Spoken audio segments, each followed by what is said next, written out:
Ahora sí, buenos días, ¿cómo están? Muchísimas gracias a todos por conectarse. Se van a seguir uniendo algunas personas, pero ya nos van a alcanzar conforme puedan. Les agradezco muchísimo a los que ya se conectaron. La verdad es que es un webinar padre, porque es de los primeros que hacemos enfocados a un solo activo. Casi siempre es enfocados a un evento, enfocados a un mes, enfocados a la plataforma, por ejemplo, pero realmente pues el oro, que es el activo que vamos a estar analizando hoy, es de los activos, si no es que el activo más importante podría ser fácilmente. Es algo que llevamos oyendo todas nuestras vidas. El oro, que es el activo que más mantiene su valor, que es el activo más valioso. Entonces, la verdad es que sí. Me gusta mucho tener este webinar el día de hoy y más porque tuvimos un rally fuertísimo hace poco. Entonces, pues sí, justamente el día de hoy vamos a estar presentando, yo, Diego González, para los que no me conocen, soy Head of Business Development aquí en Exent y también va a estar presentando a Andrés Espinosa, que ahorita dejo que se presente también. Vamos a estar platicando de esto y justamente la agenda del día de hoy es un poco ver el dinero, ¿no? ¿Qué significa el dinero de verdad? Entre comillas, el oro como una inversión. Eh, Luego, entender por qué el oro sufre tantas variaciones, siendo también siempre hemos oído que el oro es algo que es como menos volátil, pero entonces, ¿por qué tiene tantas variaciones? ¿No? Y si es algo tan caro, tan valioso, ¿por qué sube y baja tan seguido? Vamos a ver qué hemos aprendido, ya va a acabar el año, pero qué hemos aprendido en el 2025. En cuanto al oro, vamos a hacer un análisis del aumento del rally que tuvo y luego de su caída. Vamos a ver qué podemos esperar después de este rally y por último, proyecciones para el 2026. Entonces, dejo que se presente Andrés y con eso ya empezamos. Gracias. Buen día a todos. Nuevamente, muchas gracias por su participación tan activa y por estar aquí a la escucha y también al habla con nosotros, como lo dice Diego una vez más, como lo marcan los mercados, como lo marca la ley de nuestros webinars. Y este webinar en específico, muy especial, muy interesante, porque es de un activo en específico, uno de los activos que más apreciación, más valor ha tenido en el año 2025. Y ojalá y esperando que les sirva mucho esta información, lo disfruten mucho, pues bueno, de igual forma también participen. Entonces, no sé, Diego, eh, si podemos empezar. Venga, venga, gracias, Andy. Bueno, vamos a ver qué significa dinero de verdad. Y otra vez aquí, si alguien tiene algún comentario, alguna pregunta, digo, hay un espacio justamente abajo en el webinar, dice Q&A, es para hacer preguntas. Si tienen comentarios, nos los pueden poner también en el chat. Y ahí nos podemos ir divirtiendo, haciéndolo un poco más dinámico. Pero justamente, ¿no? ¿Qué significa dinero de verdad? Y aquí, pues yo creo que cada quien se puede preguntar qué considera dinero de verdad o una inversión real, ¿no? Ya sea una reserva de valor o billetes así efectivo, físico, o qué consideramos cuando estamos pensando en dinero real o una inversión real. Em, Digo, realmente hay muchos inversionistas conservadores, y si me ayudas con la próxima, por favor, Andrés, que contemplan que el dinero de verdad o el dinero real se refiere básicamente a activos que no dependen de gobiernos, que no dependen de autoridades monetarias, que no pueden ser imprimidos a voluntad, como lo son, por ejemplo, billetes, pues la moneda que tenemos tal cual en papel. ¿Por qué? ¿Qué pasa luego? Decimos, el dólar vale X, pero si mañana deciden imprimir más, eso afecta el valor, ¿no? Si mañana hay algo interno en Estados Unidos, eso afecta el valor, por ejemplo. Y también hay personas que consideran que el dinero real es algo que preserva su valor a largo plazo, ¿no? Que realmente está protegiendo el poder adquisitivo y su valor, ¿no? Entonces, aquí justamente tenemos una frase del fundador de JP Morgan. Si alguna vez se habían preguntado qué significa las siglas JP Morgan, es tal cual. John Pierpont Morgan, es el fundador. Y esta es una frase de él que es interesante relacionada justo a esto. Dice, el oro es dinero, todo lo demás es crédito. O sea, cualquier cosa que no sea oro es crédito. Entonces, justamente es algo muy interesante, ¿no? Y el oro ya lo hemos tocado en otros webinars en muchas ocasiones. Acá podemos ver que, seguro me han oído decirlo, el oro es un activo completamente finito, ¿va? O sea, no es infinito, no es interminable, es algo que pues, eventualmente se va a acabar, ¿no? Como muchos otros commodities o muchos otros bienes que tenemos pues, en este planeta, ahora sí, eh, realmente es lo que se pueda minar y no es que crece más, no es que se puede crear más, lo que hay es lo que hay abajo de la tierra y es lo que pueden ir sacando. Y mientras más sacan, menos hay. Entonces, realmente mientras más sacan, aumenta el valor porque la oferta disminuye. Digamos que los resguardos, la oferta mundial en cuanto a minería de oro disminuye. Entonces, cada vez que sacan oro, sube más el precio. Entonces, justamente es de las pocas cosas que realmente tiene como un valor fijo y no depende de un gobierno, no depende de si imprimen más o no, de si plantan más o no, porque es lo que hay, ¿va? Entonces, justamente vamos a ver en la próxima lámina algunos retornos acumulativos desde el año 2000 y aquí se ve justamente este valor, ¿no? Este crecimiento. Eh, Sabemos que el S&P 500, el índice de las empresas, las 500 empresas más importantes de Estados Unidos, es o puede ser de las inversiones más constantes. Hay mucha gente que dice que si todos los años inviertes X monto en el S&P, como a nombre de tus hijos, en 25 años ya vas a poderles pasar millones de dólares. Eh, la verdad es que el S&P es algo muy valioso, es una buena inversión, pero el S&P se ha apreciado 625% desde el año 2000, que es un crecimiento impresionante. Pero si comparamos el oro ha tenido casi dos veces eso. Ha tenido un crecimiento del 1177% desde el año 2000. Entonces, es el que más crecimiento, más retorno ha tenido desde entonces, en estos 25 casi 26 años. Eh, Antes de eso, bueno, más bien el siguiente lugar es el S&P 625. Después tenemos un promedio acumulativo de acciones globales con 359%. Y por último, bonos del Tesoro de Estados Unidos a 10 años con un crecimiento del 162%.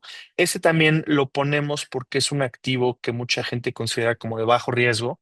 Al final del día, pues, si prefieres cobrarle a alguien a un conocido que a lo mejor invertiste en algo y le tienes que cobrar o cobrarle al gobierno de Estados Unidos, pues es mucho más seguro que el gobierno de Estados Unidos te va a pagar su deuda, ¿no? Entonces, justamente es algo similar y cuando estamos hablando de activos de bajo riesgo, sí se viene a la mente, por ejemplo, bonos y se viene a la mente el oro. Mucha gente considera el oro como un activo resguardo. En inglés, tal cual le dicen safe haven.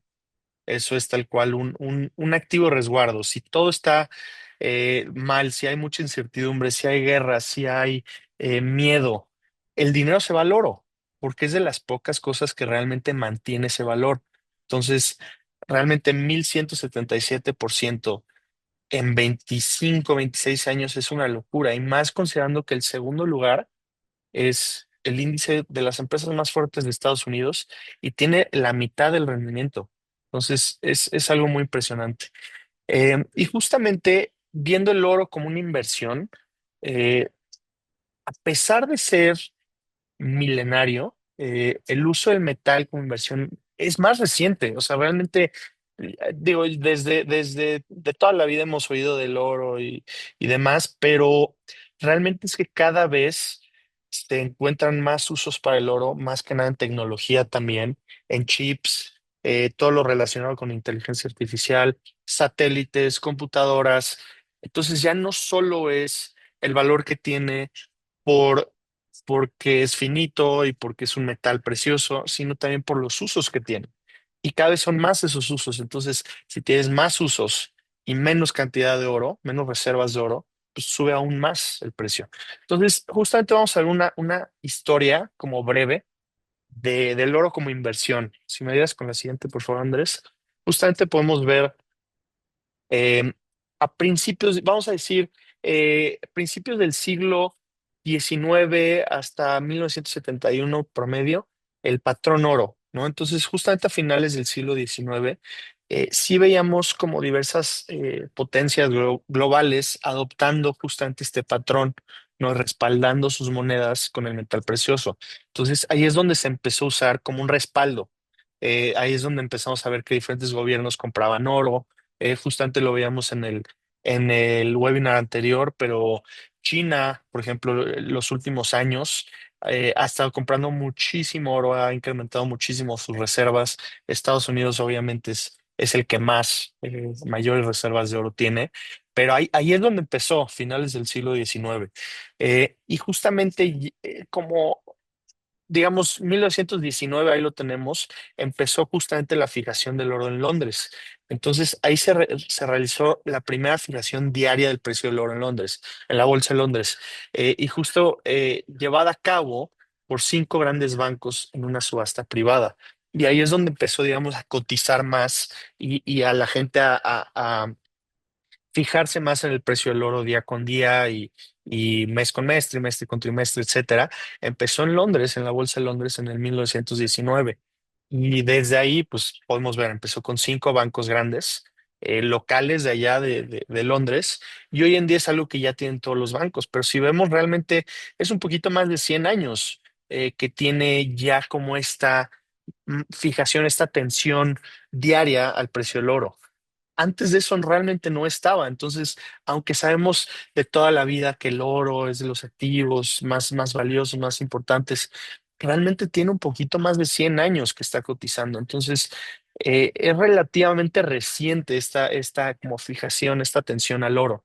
Y justamente vamos a ver por qué el precio del oro eh, sufre tantas variaciones, ¿no? Que es algo interesante. Justamente estamos viendo si tiene como este valor creciente y cada día hay más usos de oro y hay menos reservas de oro, pues debería ser un precio más constante hacia la alza.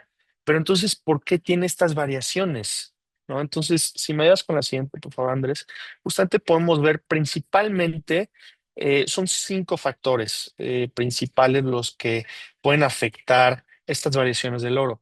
Y vemos que el oro está realmente influenciado por un conjunto de factores que están interrelacionados entre ellos. El primero siendo la inflación, que otra vez pensarías que todo esto, el oro, realmente no tiene mucho que ver, a lo mejor más relacionado con guerras, con miedo, con incertidumbre.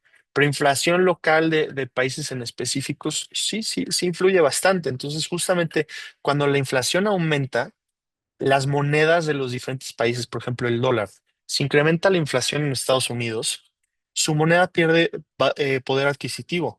Entonces, los inversionistas buscan justamente protección, buscan protegerse. Y ahí es cuando el oro tiende a apreciarse bastante. Por el lado contrario, si la inflación baja, ahí es cuando más vemos que las personas, por ejemplo, se van más a acciones, se van más a criptomonedas, se van más a índices, más renta variable. El oro se deprecia. Entonces, justamente el oro puede funcionar como una cobertura contra la devaluación de las monedas, especialmente el dólar. Y por eso cuando vemos que el oro sube y baja, en vez de solo una subida constante, mucho puede ser justamente por inflación de países más locales, por ejemplo, como Estados Unidos. También la política monetaria. Obviamente esto está muy relacionado a la inflación. ¿Y por qué? Altas tasas de interés, ¿qué significa? ¿Qué hace?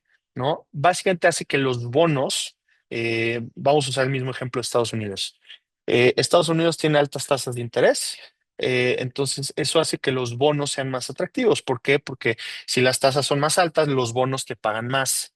Entonces ahí el oro se debilita. Si las tasas de interés son más bajas, eso hace que los bonos te pagan menos, reduce el costo de oportunidad, el oro se aprecia. Entonces, esto relacionado obviamente con inflación, sabemos que las tasas las tasas y la política monetaria de los diferentes países es una herramienta justamente para controlar la inflación.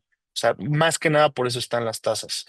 Se basan en muchos factores como empleo, desempleo, justamente inflación y demás, pero las tasas en sí son una herramienta para controlar la inflación.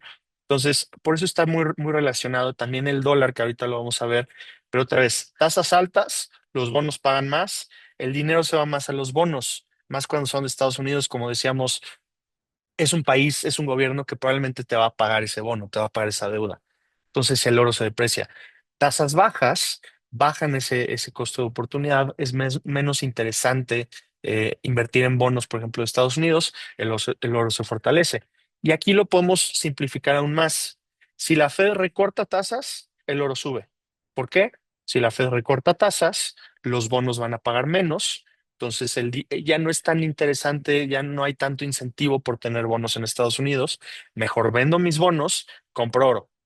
¿Va? Si la Fed mantiene o incluso sube sus tasas, el oro baja. ¿Por qué? Porque el dinero que está en el oro, que está en ese resguardo, en lo que ven que pasa, sale del oro y entra, por ejemplo, a bonos de Estados Unidos o entra a dólares. Entonces, más sencillo aún, política monetaria. Si la Fed reporta tasas, el oro tiende a subir.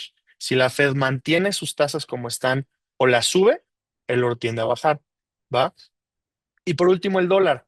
El oro se cotiza internacionalmente en dólares. Es como la moneda principal en la que se compra y se vende el oro. Entonces, cuando el oro, perdón, cuando el dólar se aprecia, esto hace que se encarezca el oro para los inversores internacionales, más los nuevos, los que quieren entrar, pues tienen que comprarlo en dólares.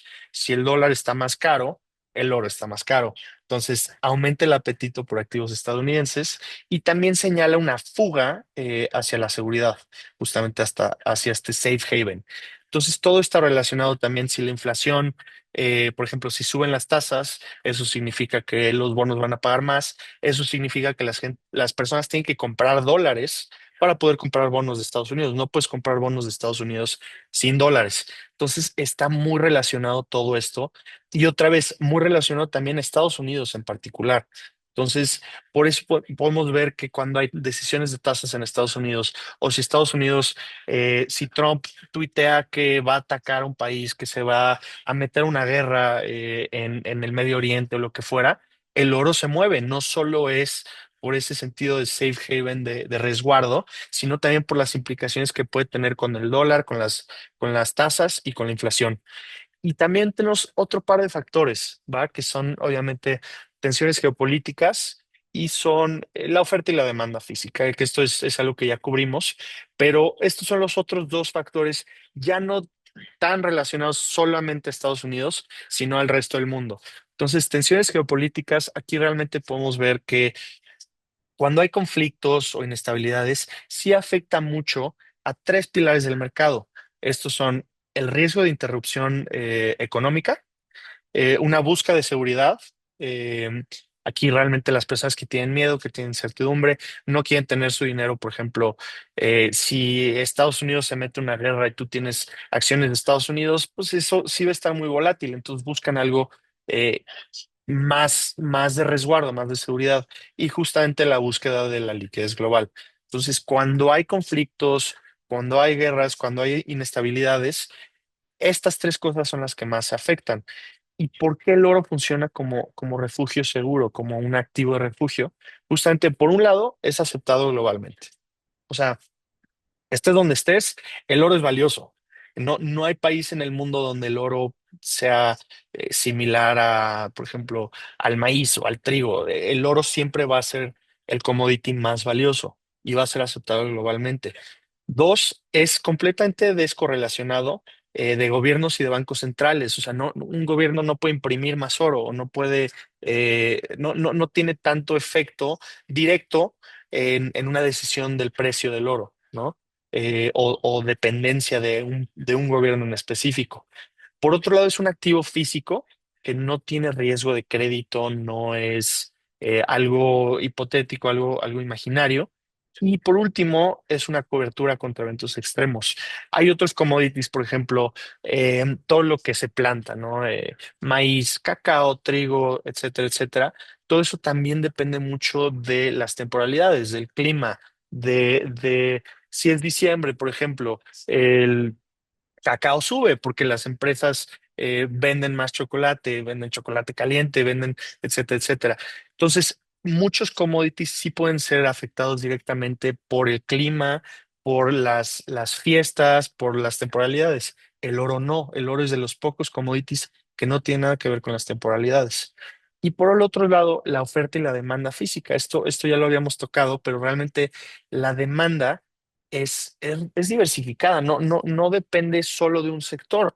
Entonces, esto le da mucha estabilidad a este metal. No es algo como, por ejemplo, otro commodity que depende solo del sector alimenticio o una empresa que depende solo de un índice que solo depende de las empresas tecnológicas, por ejemplo.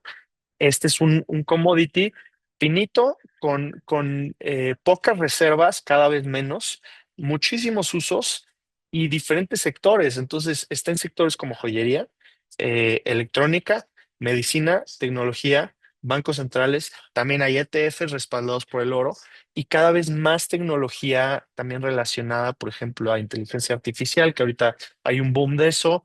Chips, satélites, también ejército, fuerzas militares, satélites, etcétera, etcétera. Entonces, los usos del oro, como decíamos al principio, cada vez son mayores, cada vez hay más usos y cada vez hay más necesidad de oro, pero cada vez hay menos oro. Entonces, ahí la oferta y la demanda juega perfecto. Entonces, en cuanto a producción y minería, hay un crecimiento lento a lo largo de los años. Los costos de extracción del oro es caro, o sea, no es cualquier cosa sacar oro, depende de mucha energía, de regulaciones muy estrictas, no quien sea lo puede hacer, no donde sea lo pueden hacer, y es caro hacerlo. Y por último, las políticas de venta de reservas, realmente podemos ver un monopolio de bancos centrales y de gobiernos, pero realmente sí, con cualquier activo, ¿no? Si hay mayor oferta, el precio tiende a bajar. Si hay menor oferta, el precio tiende a subir. La demanda también obviamente juega mucho, pero aquí es de los pocos activos que la oferta cada vez es menos y la demanda cada vez es más. Y ni siquiera una por la otra. Aunque las veas separados, cada vez es mayor la demanda y menor la oferta. Y cuando las mezclas, aún más. Entonces, cada vez va a seguir subiendo más el precio. Por eso mucha gente dice, lo más seguro que puedes hacer es comprar oro y dejarlo ahí en tu cartera. ¿Va? Entonces... Ya por último, y con esto le paso la palabra a Andrés, pero ¿qué aprendimos sobre el oro en el 2025?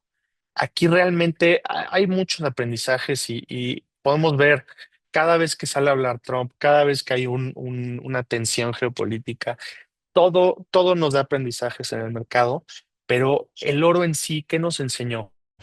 Realmente este año nos sirvió para ver que se rompieron muchas verdades absolutas o creencias muy fijas que tenía el mercado sobre el oro, ¿no? Entonces, por ejemplo, uno, el oro no siempre está inversamente correlacionado con las bolsas.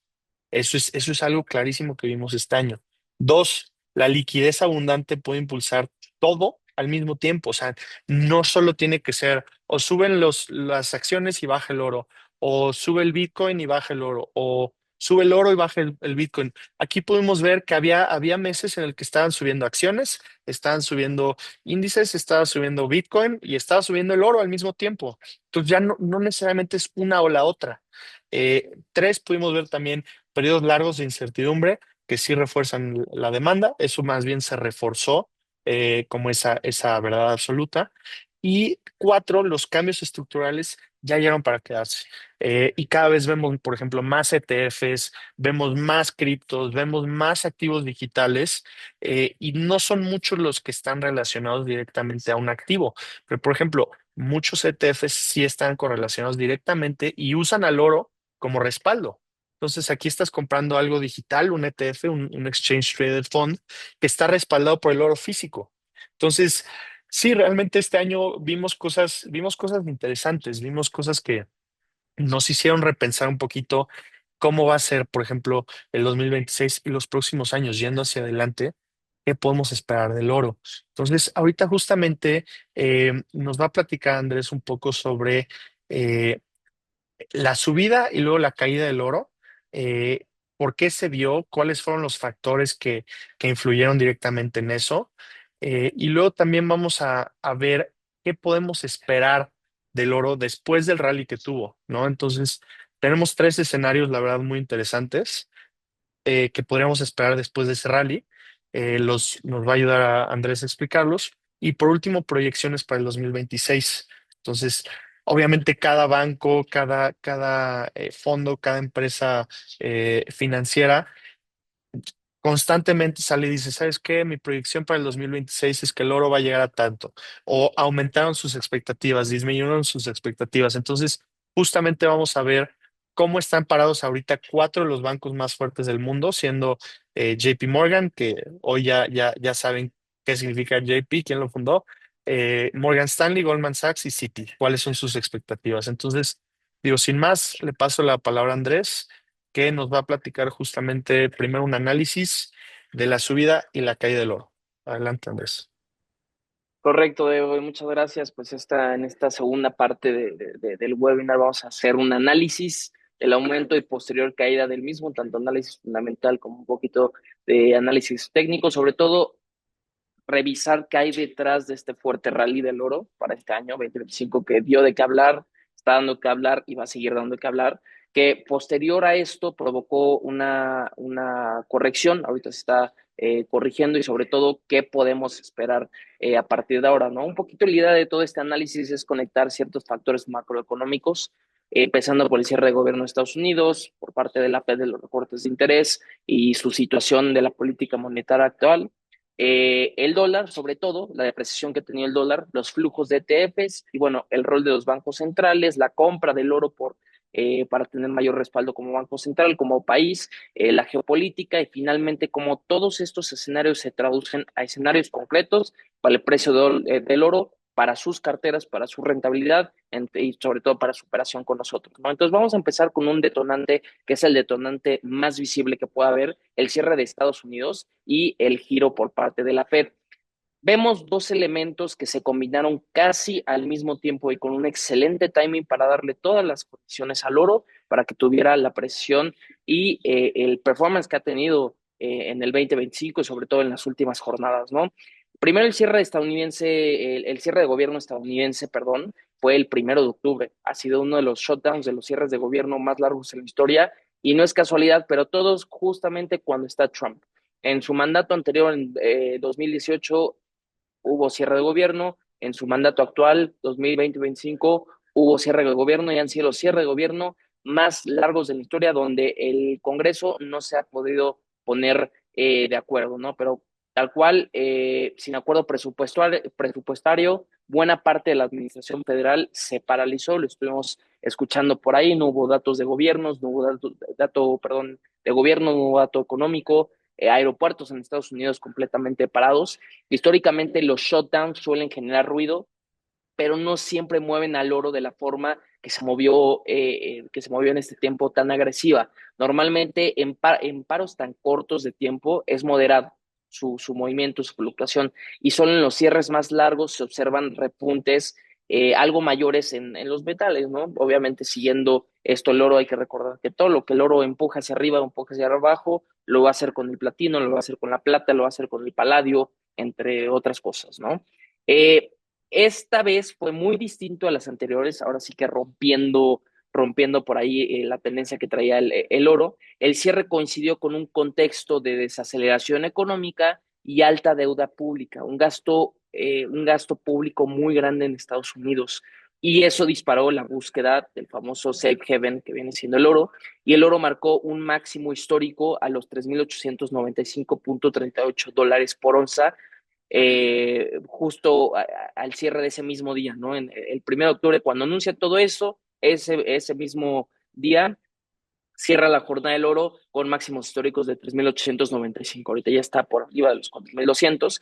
Y el cierre aproximadamente por parte del gobierno costó 14 mil millones de dólares a la semana a la economía estadounidense. Entonces, imagínense que cada semana esto le cuesta a una nación 15.000 millones de dólares, incluyendo pérdidas de productividad, consumo, retraso en servicios públicos, retraso en datos, en data económica y sobre todo que ayuda al progreso y a la aceleración de Estados Unidos y que repercute en quién va a tener que tomar la decisión del futuro del destino de Estados Unidos, pues el hombre que vemos en pantalla, Jerome Powell mediante la Fed, y cuáles son las expectativas de recorte por parte de la Fed.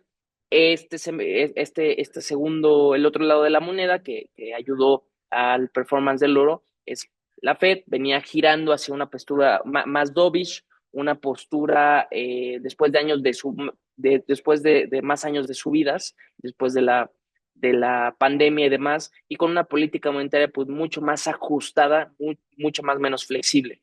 Cuando el mercado empieza a descontar recorte de tasas de interés, caen las tasas reales y se reduce el costo de oportunidad de tener oro. No paga, simplemente no te paga. Es un motor clásico de los grandes rallies de los metales, ¿no? Si recortan tasas de interés, pues ¿qué va a pasar con los bonos del gobierno? Pues me voy a salir de ahí, voy a buscar un activo que me dé mucho más. Si recortan tasas de interés y además hay inestabilidad política, económica, social o la inestabilidad que ustedes quieran ponerle el nombre, ¿qué sucede con los inversionistas? ¿Qué sucede con el mercado? Perfecto, no me arriesgo, mejor me voy con el oro, ¿no? Entonces, este factor, este par de factores puso las condiciones específicas y perfectas para que el oro siguiera empujando y sigue empujando a máximos históricos, ¿no? El resultado fue lo que comentamos en este slide, siete semanas seguidas de la subida que ha tenido el oro, ruptura de resistencias, un sentimiento muy favorable hacia el oro, la compra por parte de varios gobiernos centrales en el oro, sobre todo de China. Entonces, como bien dije, esto es algo muy favorable hacia el oro, ¿no? Ahora bien, estos no fueron los únicos factores. Si avanzamos, vamos a ver cómo el dólar y los ETFs ampliaron justamente estos movimientos y fueron poniendo más las partes y eh, las fichas del ajedrez y sobre todo cómo van uniendo por ahí el juego, ¿no? Dos piezas más importantes del rompecabezas. Por un lado, el dólar estadounidense se debilita con fuerza en paralelo al cierre y al cambio de la Fed. Cuando el dólar cae, el oro suele subir porque se vuelve más barato para el resto del mundo y refuerza su rol como alternativa al billete verde. Entonces, en vez de billete verde, optan por lo que brilla, optan por el oro, tal cual, y sobre todo el dólar también, como es 88% de las transacciones a nivel mundial se usan en el dólar, ya sea para negocios, ya sea para tratos personales, entre otras cosas, sobre todo más en negocios, es considerada como una moneda hegemónica, es considerada como una moneda con un excelente valor porque tanto ustedes como nosotros le estamos dando ese valor en la oferta y en la demanda. Entonces, cuando el dólar está teniendo buen performance, ¿qué pasa con las personas? Sigue transaccionándose en dólares, tiene cuentas en dólares, sigue haciendo cualquier negocio, cualquier cosa comercial en dólares. Por ende, el oro baja. Este fue el lado contrario. El dólar se volvió más barato para el resto del mundo, teniendo en cuenta los valores pasados, la información pasada y las situaciones pasadas y sobre todo esto, y refuerza su rol como alternativa al billete verde, el oro, ¿no? Eso es algo que hemos visto repetidamente en los últimos años. La debilidad del dólar más la tasa real es a la baja. Hay que recordar que las tasas de interés es del costo que tiene el dinero, ¿no? Entonces, si el costo ya me lo están bajando, me va a costar menos, pues bueno, voy a pedir un crédito hipotecario, un crédito de coche, voy a financiar un proyecto, pero ¿dónde decido poner ese dinero? En oro. Entonces, la debilidad del dólar con más las tasas reales a la baja es igual a vientos de cola para el oro, tal cual, ¿no? Por otro lado, los ETF respaldados en el oro actuaron como un acelerador. No fue lo único indispensable, pero sí fue un acelerador. 2025 ha sido año histórico para los flujos de los ETFs. Tan solo en septiembre y octubre se registraron entradas mensuales históricas con varios ETFs capturando miles de millones de dólares en pocas semanas, ¿no? Perdón. Y con volúmenes diarios alrededor de 8.000 millones de dólares. Entonces, que tengan los ETFs este tipo de flujos como en el Gold Trust, el SPDR Gold Trust y demás, que tengan esos niveles de entrada, pues nos aseguran que el oro va a seguir subiendo y si no sigue subiendo, que se va a encontrar en unos excelentes niveles, porque no solo el oro en spot, sino también los flujos que tienen los fondos cotizados, los ETFs, le dan completa solidez a esta parte del oro y nos dan la alternativa, y no solo la alternativa, sino la señal y la clave para ver hacia dónde tenemos que poner el dinero, ¿no? La evidencia empírica tal cual muestra una fuerte correlación entre grandes flujos en ETFs y movimientos del precio del dólar. Cuando entran muchos recursos, al entrar una cantidad muy grande de recursos, abren la llave, perdón, del oro en poco tiempo, el precio tiende a acompañarlo con este mismo flujo. Entonces, si juntamos lo que llevamos, recapitulando, shock político en Estados Unidos con el cierre de gobierno, expectativas de recorte por parte de la Fed de las tasas de interés con una política monetaria más flexible, un dólar más débil y flujos masivos vía ETFs, pues obtenemos el cóctel perfecto para un rally imparable y una fuerza imparable por parte del oro. Pero falta un actor silencioso que ha sido clave en 2022, sobre todo en pandemia, los bancos centrales. Esta es la clave que les venía diciendo, la compra de bancos centrales y algunos factores geopolíticos. En específico, en este slide vemos la otra parte estructural del mercado del oro, la demanda de bancos centrales. Desde el 2022 hemos visto un cambio de régimen. Los bancos centrales han comprado más de 1,000 toneladas de oro por año, marcando máximos históricos desde que hay registros modernos. Entonces, Diego, como ya nos adelantó Diego, tenemos la oferta y la demanda, la ley de oferta y la demanda. ¿Qué sucede si la compra y la llave de la compra de oro se empieza a incrementar? Pues obviamente se va a hacer más escaso. Más personas están demandando la posesión del oro por estos factores que bien se los mencioné, que sucede con el precio, va a incrementar, porque tan solo el mercado dice, a ver, si tantas personas están comprando y están demandando por este activo, pues obviamente el precio va a tender a subir, ¿no? Esto no es nada nuevo. Pero esta ola de compras, liderada sobre todo por países emergentes, fue uno de los factores detrás de la valorización de casi el 60% del oro hasta 2025, ¿no? Esto no es casualidad, responde a necesidad de los bancos centrales de diversificar reservas frente a un dólar más politizado, un dólar más incierto, una búsqueda de un activo sin riesgo en su contraparte, safe haven, y cobertura ante un entorno de deuda global muy elevada. Si tiene mucho gasto público, mucho gasto fiscal, mucha deuda elevada, pues opto para irme con la apreciación por parte del oro, ¿no?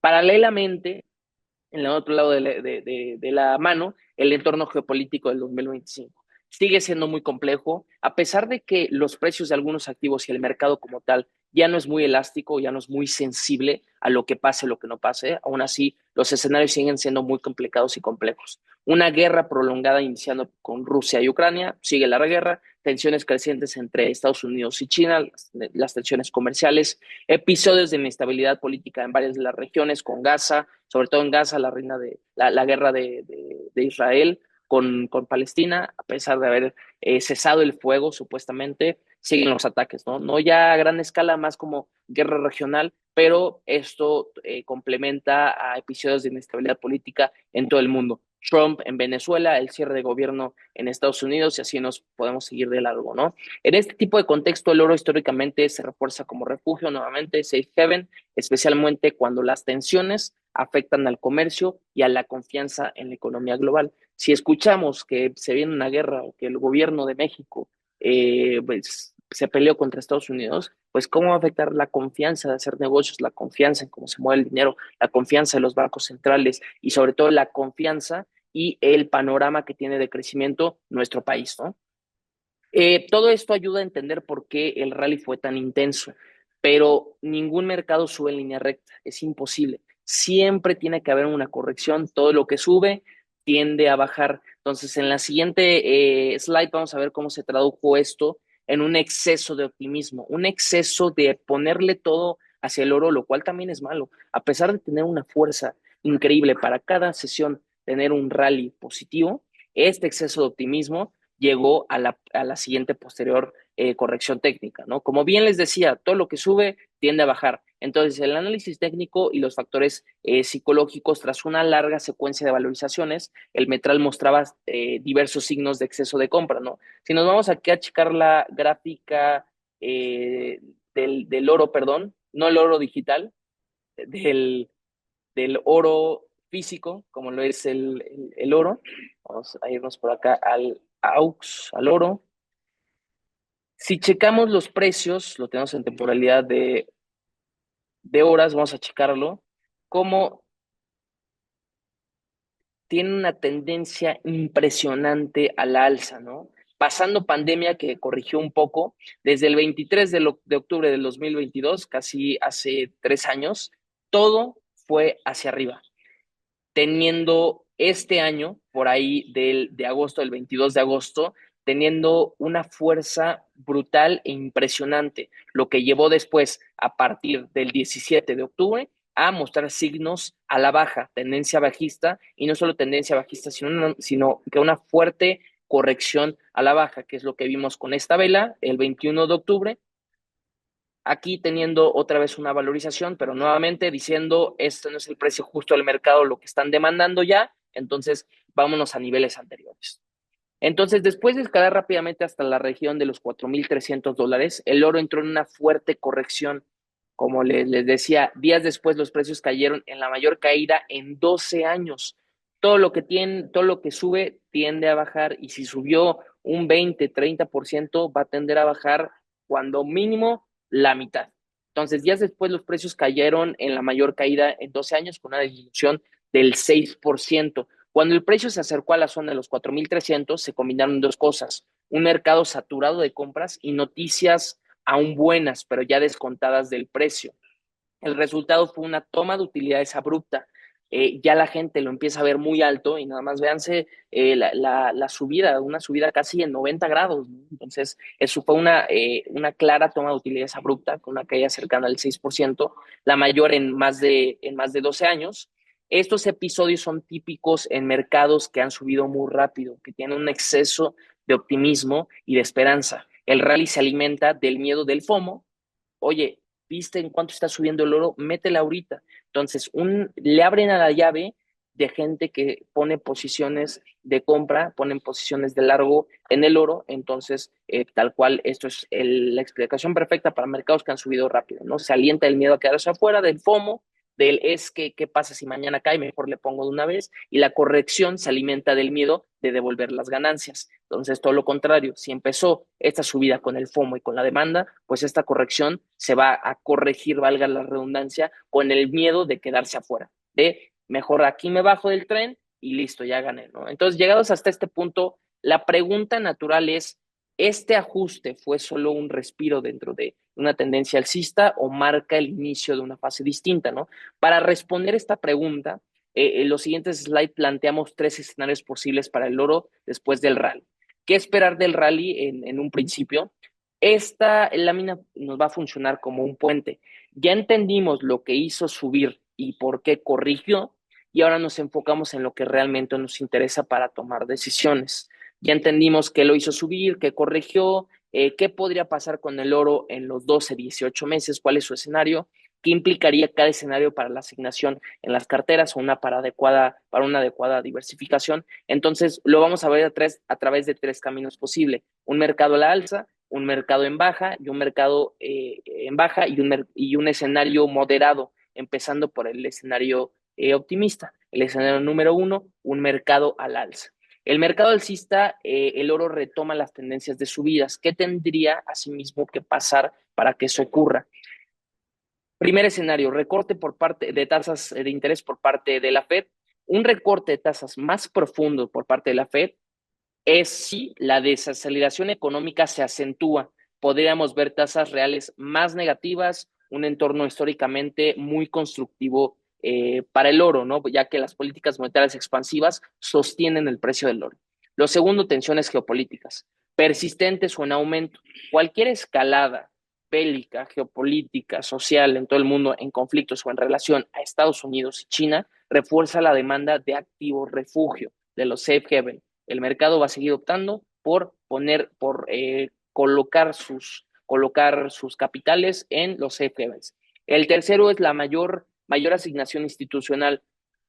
Participación aún baja, pero un aumento traería un fuerte flujo adicional. Hoy hay muchos grandes portafolios que todavía tienen exposición al oro relativamente bajo. Un pequeño aumento porcentual representaría flujos muy significativos para el crecimiento, para todavía el alza al oro, ¿no? Y lo quinto es la deuda pública elevada y dudas sobre la sostenibilidad fiscal en Estados Unidos. Y lo que está haciendo Estados Unidos con su modelo fiscal va a ser sostenible a lo largo del año. Tal vez este año sí, en cuestión de la confianza y del sentimiento que tiene el inversionista, que tiene el consumidor en Estados Unidos, porque tiene menos impuestos, le están cobrando menos impuestos, pero eso hay que ponerlo en la línea del tiempo, ¿no? Niveles de deuda en torno al 120% del PIB hacen políticamente esto costoso, subir tasas agresivamente, lo que a la larga favorece activos reales como el oro, nuevamente. Bajo este conjunto de factores, el oro podría no solo recuperar los máximos recientes, sino registrar nuevos máximos en 2026. Ahora bien, también existe el escenario opuesto, un escenario donde parte de estos riesgos se diluyen. Vamos a pasar al escenario en baja. La primera opción es un escenario bajista, una postura menos dovish con respecto a la Fed. Una Fed menos dovish de lo que descuenta hoy al mercado, sí en caso de que los datos económicos sorprenden a la alza y la inflación se mantiene contenida. Son datos que, por ejemplo, hoy, para ser específico, salió los jobless claims, el cambio de empleos en Estados Unidos, el cual está mantenido. El día jueves va a salir los non-farm payrolls, un dato que tenía atrasadísimo. Y este dato es uno de los datos favoritos de la Fed para ver qué postura toman, ¿no? Entonces, como bien les dije, si hay datos económicos que sorprenden a la alza y la inflación se mantiene contenida, la Fed podría recortar menos o incluso pausar el recorte en las tasas de interés, elevando las tasas reales. Esto, a mi parecer y opinión personal, no lo creo. Yo creo que sí va a recortar tasas de interés porque es algo inminente que la Fed tiene que hacer. Es más, aquí la pregunta ya tendría que ser de cuánto va a ser el recorte, ya ni siquiera si tengo o no que recortar tasas de interés. Lo siguiente tenemos el dólar estable o al alza. Un dólar estable o en apreciación reduce la necesidad de buscar alternativas en una reserva. Si el dólar está estable, nos muestra más solidez, nos muestra no seriedad, pero más solidez, vaya, reduce la atractividad del oro como fuente de protección. El tercer punto son precios elevados inhibiendo las compras. Si los precios elevados siguen a la alza, esto desalienta o desincentiviza las compras de los bancos centrales una vez que ya haya alcanzado sus precios objetivos de reserva. Ahorita los bancos lo que tienen que hacer es comprar para llenarse y llegar a los precios objetivos de reserva, pero ¿qué va a suceder? Que las grandes ballenas compradoras del oro, tendedoras del oro, van a dejar de comprar. Entonces, esto va inmediatamente a verse reflejada en un precio a la baja por parte del oro, ¿no? El cuarto son realización de las ganancias por parte de los inversionistas que aprovechan este rally, sobre todo si encuentran mejores oportunidades en renta variable, en crédito, en bonos, entre otras cosas, ¿no? Y sobre todo un elemento sumamente importante, el elemento técnico. La historia muestra que tras grandes rallies el oro suele necesitar fases de consolidación o corrección, descanso, tal cual, ¿no? Más amplias antes de tener una tendencia más clara o más principal. Este escenario bajista no implica necesariamente que el oro deje de ser buen diversificador, pero sí que la entrada de corto plazo sería menos atractiva. Entre estos dos extremos hay un camino intermedio. Al día de hoy parece bastante razonable. Lo que vemos es en el escenario moderado, el escenario moderado y sobre todo el último. El oro se mantiene moderadamente en precios en niveles elevados, pero con un comportamiento más lateral.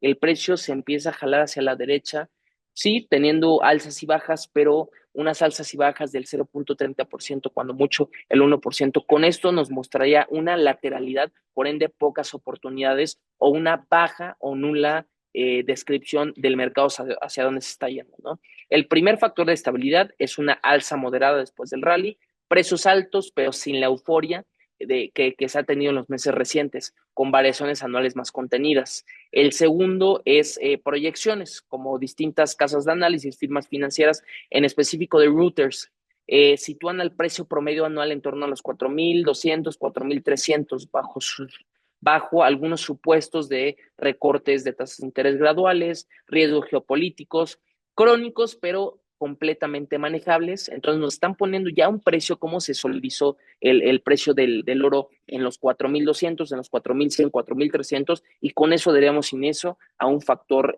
técnico lateral. Compras de bancos centrales a un ritmo suave para un positivos, pueden desacelerarse tras la composición ideal, una asignación estratégica institucional. Los inversionistas mantienen el oro como activo de protección, el oro se consolida como un activo de protección en la asignación institucional, en sus portafolios, más allá que un trade táctico, un trade de entrada por salida, y sobre todo un entorno global incierto, pero sin crisis extrema, tal cual lo que vivimos siempre en el mundo, inestabilidad, pero sumamente controlable, ¿no? Y sobre todo suficiente para sostener precios altos, aunque sin otra explosión en la demanda. Este escenario es el escenario en que el oro sigue cumpliendo su función de protección y diversificación sin tener un rally por euforia, por exceso de este mismo sentimiento de mercado, donde esta misma gestión de niveles de entrada y tamaño de posiciones pasa a ser más importante. Mejor lo mantengo como lo he venido manteniendo, la reserva de los bancos centrales lo siguen manteniendo ahí sin aumentar sus compras o aumentar sus volúmenes. Con estos tres escenarios en mente, la siguiente lámina ponemos todo junto mediante un ejercicio de proyecciones para el 2026, de acuerdo a distintas proyecciones de instituciones financieras o firmas financieras de análisis, ¿no? Empezando con JP Morgan, proyección de 5,200. El fundamento de esta misma proyección son las compras persistentes de bancos centrales emergentes. Fecha noviembre 2025. Morgan Stanley nos dice $4,500 por onza de proyección. Expectativa, recorte en las tasas de interés por parte de la Fed para octubre de 2025. Goldman Sachs, 4,900. Ciclo de aflojamiento monetario en Estados Unidos para octubre. Y Citibank, 3,250. Normalización económica. Citibank, a pesar de JP Morgan, Morgan Stanley y Goldman Sachs estar alineados en la misma expectativa y necesidades, Citibank dice todo lo contrario, hay una normalización económica. Pero más allá de los números específicos de cada institución, lo importante es el mensaje en conjunto. ¿Qué nos están diciendo? ¿Qué le quieren decir al mercado y a los inversionistas? Hay instituciones que ven un escenario claramente alcista, apoyado ¿por qué? Por un recorte en las tasas de interés, compras persistentes en los bancos centrales. Otras son más moderadas, anticipando un oro alto, pero sin nuevos récords, si la economía se estabiliza. Y algunas mantienen escenarios mucho más conservadores, en la que la normalización económica y un dólar algo más fuerte justifica los precios por debajo de los máximos históricos. Lo relevante para ustedes como asesores y como sus clientes, como inversionistas, no es adivinar el número exacto, sino entender qué supuestos hay de cada proyección, ver cómo se mueve el mercado tras bambalinas y cómo se compara con el contexto de sus clientes y sus portafolios y cuánto le pueden poner aquí en Exen Capital, ¿no? Cerramos este webinar con una provocación, con un cierre. Y con una pregunta, ¿no? ¿Estamos mirando el oro con los mismos ojos de siempre cuando el mundo ya ha cambiado? Entonces, el rally del oro, para resumir todo esto, de este año fue un resultado de una combinación poco frecuente de factores: cierre de gobierno, el giro dovish por parte de la Fed y sus recortes de interés, debilidad del dólar, flujos de ETFs, compras históricas en bancos centrales y un contexto político muy tenso. La corrección posterior responde a factores técnicos, psicológicos normales después de movimientos al alza tan verticales y tan abruptos. Y por último, la cara del 2026.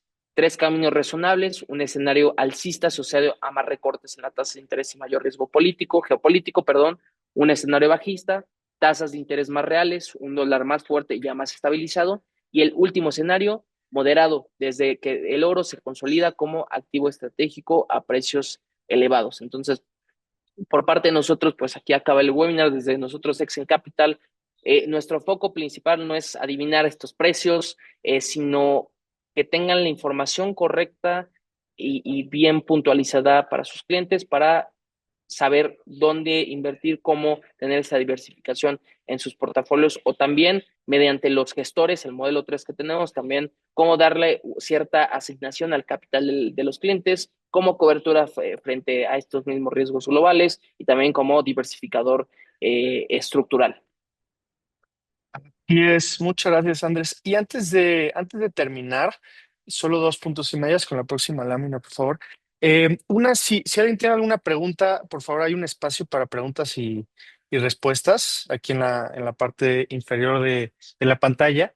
Y les agradeceríamos muchísimo si nos regalaran un minuto más, por favor.